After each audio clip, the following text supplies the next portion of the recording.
Thank you, Jayendran, and very good afternoon to all of you. So I hope you're enjoying all the sessions. Am I right? Or I'm not getting an answer from you. That's good. That's good to see.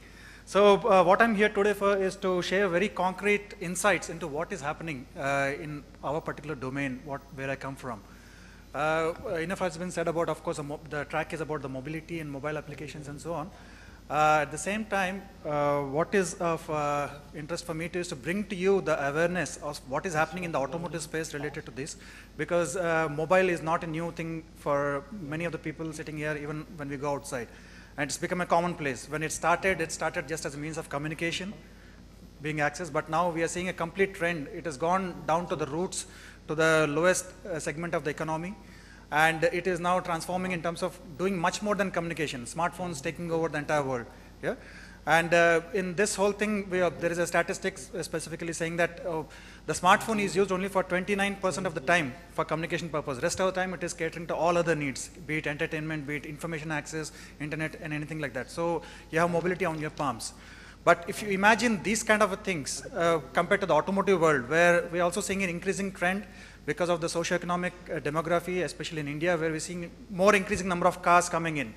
And if you look back at your work and life, predominantly you spend at home or at work.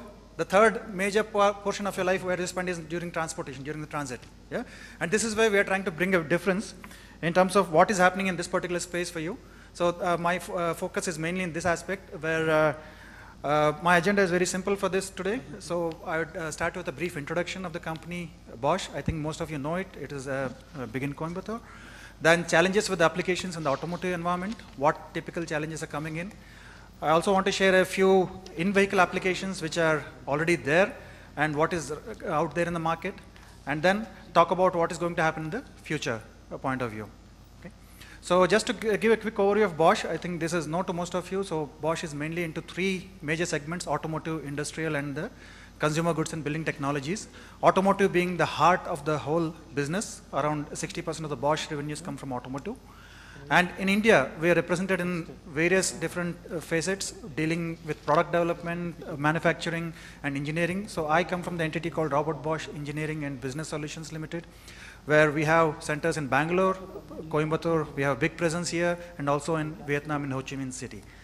And this is a brief portfolio of engineering services and IT services and IT-enabled services where we cater predominantly the Bosch, but also for the external parties. Specifically coming to the automotive development, so RBEI is the entity where we do the engineering in India. And we take care of almost all parts within what come as a part of the automotive development. So all the intelligence which you see in the cars, be it in India or be it in abroad. So you can see a major contribution coming from Bosch and also from Bangalore and Coimbatore centers coming out of here. And the various aspects which go in terms of the embedded software development or the product development point of view. So we deal with different aspects which come inside the automotive. And car multimedia specifically is dealing with this particular area where it is overlapping not only with the hardcore safety critical systems, but at the same time merging together with the consumer electronics and trying to bring this whole experience of the users to the users inside the car. Okay. So here there are three verticals we have. We talk of instrumentation systems, which is about the dashboards, which come behind the wheel for you, head-up displays to introduce augmented reality, automotive infotainment and navigation systems. I'll speak a little more in detail about it, and professional systems, which is mainly for the commercial vehicles segment of it. Coming specifically to the challenges of the applications. In the mobile, it's very easy. You're on the go, you have it on the palm, you access it anytime, you can take a break and so on. But when you're driving, it's completely different world altogether. First of all, when you're looking at what are the key factors which are coming inside the vehicles, your needs are increasing day by day. And one of the key things is you're spending longer time in commuting across. And information access is becoming more and more predominant. So you want to get to know what is happening around the world, sitting inside the car as you're driving, and the need is very much increasing. And at the same time, the work culture is also changing, not only working in office, but you want to work from anywhere and everywhere. And lifestyle needs, of course, there's also a certain amount of prestige associated with these kind of things. When you flash across certain applications or certain things, you feel proud about using such kind of things. So in a nutshell, More than transportation, the vehicle usage has become an alternative home and office. This is what we see the trend which is coming in. Now, what are the key factors? What kind of needs are coming in? First thing is, we spoke about this, CK also mentioned about, connectivity is the theme coming in. And connectivity is desired across all the planes. It is not just information, or you want to be connected all the time, be it your friends, be it your home, or be it your information, what you want to access. So that is one of the big needs. Then when you're sitting inside the car, when you're driving, there's so many functions which are there inside the automotive, which are going ahead in terms of providing more convenient experience to the driver or to the user of the car. So this is coming in a big way when you're sitting inside the car. Then environmental factors we are talking about, which talk more about greener technologies and then fuel efficiency related stuff. And there's so much of electronics and software which is running inside the car, which is working in this direction to enable this particular aspect inside the car. Then personal technologies, we talk of iPods and media, different medias. You want to carry your music everywhere, you want to carry your devices. So these has to be interfaced somehow to make sure that you're having a seamless experience. Then business technologies, we spoke about smartphones, and then hands-free technology, especially over the Bluetooth, you want to converse without any distraction here. And work, you're traveling across locations to want a seamless connectivity here. And transit, especially when you're going to new places, you need more help of navigation and to search across your ways in those areas. So these are the things which you're seeing are getting converged inside the car, and the needs are increasing more and more. So what we see also in terms of the applications which are coming in, few broad categories. One is of course related to entertainment. So you want to be entertained all the time. Then smartphone integration is another key area where you don't want to let go your mobile, the money you invested in that, the kind of functionalities which is coming in. So there's more and more need to bring these functionalities in a way that it is very useful to the user. At the same time, user is not getting distracted. We talk of automotive applications. So this is about increasing the convenience factor for the driver, like what I mentioned. So this could be more of a driver assistance systems. It could be more of a warning systems which are built into there, so that at any given point of time, you are having a focus on the road. At the same time, you are well informed of what is happening and what to do next, and so on and so forth. Telematics is another area in the automotive world, especially in the commercial vehicle space. It is predominantly in use to bring in more efficiencies, to track where the vehicles are, whether they are going in the right track or not, whether any breakdowns are there or not. And these applications are increasing day by day. And we also are going to see a host of applications coming inside the passenger cars, which is going to deal more with telematics and then location tracking and other such applications which are coming in. And not to forget about the cloud and web-based. So we spoke about big data and a lot of analytics coming in. And it is just a matter of time that the whole integration with the cloud and the vehicle is there right away in front of, staring in front of us. And when you are connected to the cloud, the possibilities are enormous. You can access practically everything, and you can do anything sitting from office or inside the car. So that's the kind of a scenario what we are looking at. So what are the key challenges? The challenges what we see is, first of all, handling the volume of data which is coming in, so that your data consistency is maintained. Then visualization is very important. We saw an example in the morning session where how the data can be visualized and how this can be presented. The whole way is changing, how we are absorbing the information content. So it depends a lot on how the whole thing is visualized, and a lot of emphasis is coming in this direction. And then we talk of human-machine interaction. You don't want to be sitting in a car driving and then use both the hands to operate a lot of buttons and so on. So that's where non-pervasive technologies are coming in to play more and more in the automotive. Then connectivity, of course, this is known to all of you, and driver distraction is one of the key things. So even if you're, let us say, not using your hands and things, even if you're having seamless experience, suddenly, let us say, a warning comes or some loud noise comes, you're suddenly distracted and it could lead to accidents. And this is what one of the key challenges, that we have to maintain the application environment in such a way inside the automotive that the driver distraction is the least or practically zero. And this is where a lot of emphasis is coming in. And what are the solutions for this?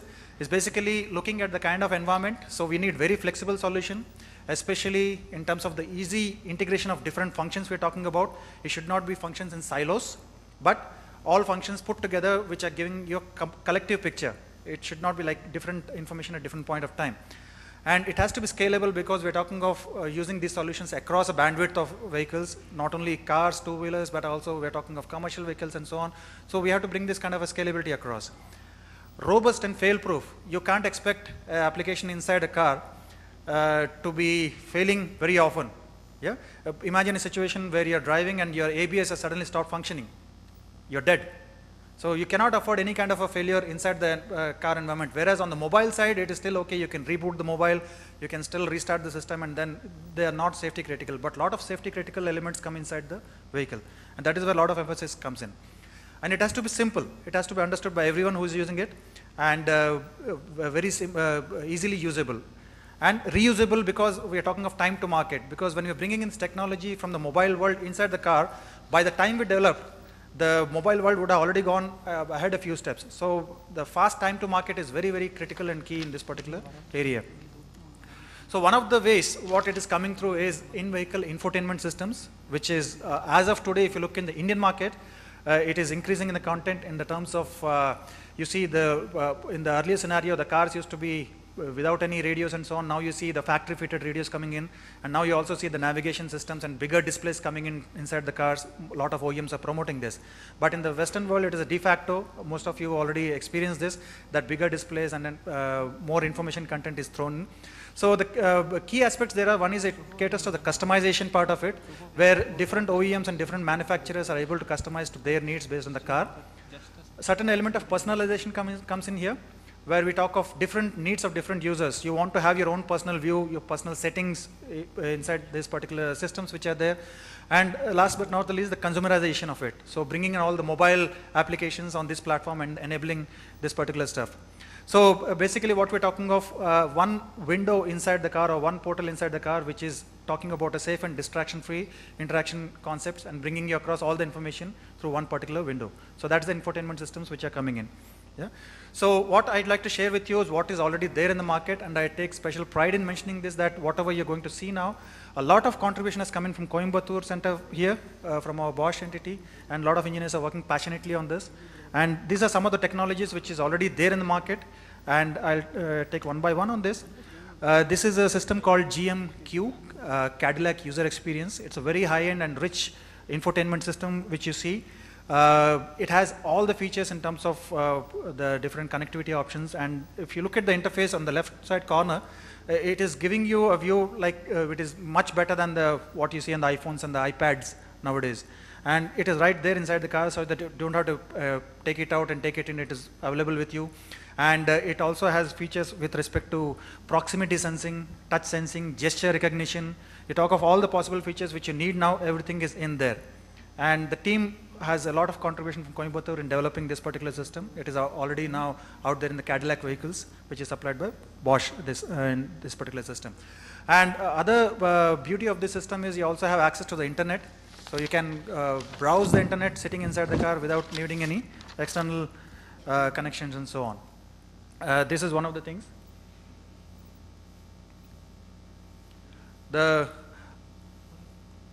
Excuse me, the video's gone off. Yeah. So this is already, like what I said, commonplace in the Western world, but more and more Indian OEMs are paying attention to this, and the kind of cars which are going to see in the future is also going to bring in these kind of technologies which we're talking about, which is not only now exclusive to the Western world, but more and more relevance in the Indian context which will come in. These are a few snapshots what are shown here in terms of how these applications look on the infotainment device. We have the natural language and voice recognition in this. You can interact with it as you're talking to another person, and everything is executed for you. And we're talking of phone and media connectivity and Bluetooth streaming, and internet radio is another application interesting on this particular front. Other part of it is also this platform. This has a platform where you can develop apps and then deploy on the thing, so that you don't have to change the hardware again and again. So you can add any functionalities to this, and then using your cloud infrastructure, you can pull in the apps and the content, and then have more and more functionality extended on the same platform. Yeah. Instrument clusters we are talking about, which are going to be programmable fully, not the traditional needle-based and dial-based, and these are more soft and display-based, and you can have practically any kind of content which is shown on these particular clusters.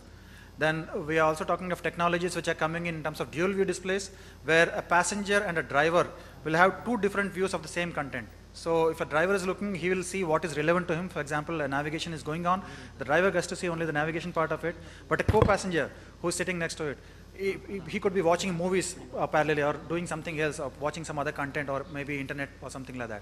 So this is already in place. This is already there in the Jaguar cars, and it's also going to be soon seen in the Indian market here. Yeah. And we are talking of driver assistance applications, which is going to make the life of the driver and also the efficiencies and the maintenance point of view very, very simple in the future. So different applications in terms of the lane departure warning, the driver drowsiness detection, which is making more the driving experience a more safer experience. These will all come as a part of the same infotainment or the same portal where you can visualize all these things. Yeah?